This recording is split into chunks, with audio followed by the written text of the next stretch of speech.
La chronique du jour. La chronique du jour. Jérôme Carlos. Bonjour. Vous le savez, c'était en voyant tomber de l'arbre une pomme que le grand savant Newton a découvert la loi dite de l'attraction universelle. Cette loi s'énonce ainsi qu'il suit. Tous les corps matériels s'attirent en raison directe de leur masse et en raison inverse du carré de leur distance. Au départ, une observation des plus banales, une pomme qui tombe. À l'arrivée, la découverte d'une loi, l'une de celles qui portent notre humanité. Nous aurions tant souhaité que nos diverses élaborations empruntent une telle trajectoire. Pourquoi ?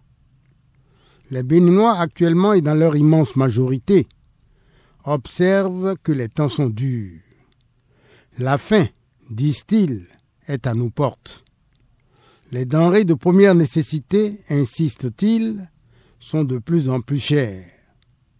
L'argent, poursuivent-ils, se raréfie.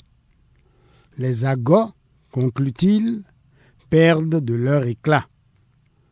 Il s'agit de ces rassemblements festifs qui rythment notre vie socio-culturelle. L'observation est juste. Elle ne souffre le moindre doute. Elle est de l'ordre de celle faite par Newton quand il vit une pomme tomber de son arbre. Mais devons-nous en rester là, nous cantonnant aux seules apparences? Devons-nous jouer les saint Thomas, ne faisant foi qu'à ce qui tombe sous les sens? C'est aller vite en besogne. Croyons-nous que de tenir certains phénomènes, chaque jour observés dans notre pays, pour des signes avant-coureurs d'une crise sociale? Nous osons affirmer de prime abord que notre pays, par son nouveau mode de gouvernance, a notablement contribué à tarir les sources de la fraude et de la corruption. Ceci, rien qu'en actionnant le levier de la peur du gendarme. L'argent magique, rapidement gagné en un tour de main, se raréfie. Sur les rivages d'une rivière aussi sévèrement draguée, l'anarchie, le désordre et l'arnaque ont de moins en moins cours. À la prospérité supposée d'hier, qui fait rôter d'aise plus d'un, succède une période de vaches maigres. La soustraction, marque symbolique de ce nouveau tournant, n'aurait pas été interprétée par Newton comme un manque à gagner, comme un déficit. Le savant y aurait plutôt vu un dégraissage salutaire. En effet, qui veut retrouver santé et vigueur n'a pas le choix. Il doit s'obliger à se débarrasser de sa mauvaise graisse. C'est une question de vie ou de mort. Nous osons affirmer par ailleurs que les élections, désormais libérées de leur charge de libéralité, d'argent distribué à tout va, ouvrent une ère politique nouvelle. Hier, nos élections étaient un gouffre à sous. Bonne occasion pour nombre de nos compatriotes de se faire une santé financière. On se retapait à neuf dès lors que tournait à plein régime la planche à billets de la démocratie.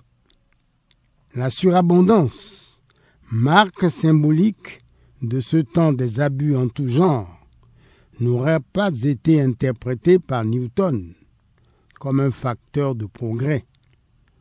Parce que le flot d'argent qui irriguait nos élections était un investissement à fond perdu. Il ne générait pas grand-chose. C'est l'argent du socha, du tcha. Il servait à penser quelques bobos, mais il ne pouvait durablement soigner quelqu'un, encore moins développer un pays. Cet argent-là n'avait pas aidé à construire des écoles, des centres de santé, des routes, des logements sociaux. Il a plutôt aidé à entretenir de voraces appétits individuels au mépris de l'intérêt général. Nous osons affirmer enfin que l'option en faveur d'une informatisation intensive et systématique de nos administrations contribue à assainir la gestion de nos affaires sur tous les plans, à tous les niveaux. Des marges d'erreur se rétrécissent. Des plages d'improvisation s'effacent. Le divorce entre la main qui donne et celle qui reçoit est en passe d'être consommé. Il se trompe qui veut tromper la machine. Celle-ci ne se connaît ni papa ni maman. Celle-ci n'a ni proche ni copain. L'option en faveur d'une dématérialisation soutenue éclaire désormais bien des coins et recoins. Oui, les temps sont durs, reconnaissons-le. Mais à tout bien considérer, ce n'est là que la pomme qui tombe de son arbre. Avec les réformes de fond qui s'opèrent, avec les mécanismes d'assainissement et de salubrité qui se mettent en place, l'espoir est permis. Nous pouvons entrevoir, derrière les nuages noirs qui barrent l'horizon, les premiers rayons d'un soleil radieux. 11 millions de Béninois volontaires sont en capacité de se transformer en 11 millions de Newtons heureux. C'est notre conviction.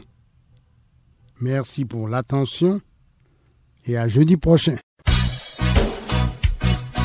C'était la chronique du jour.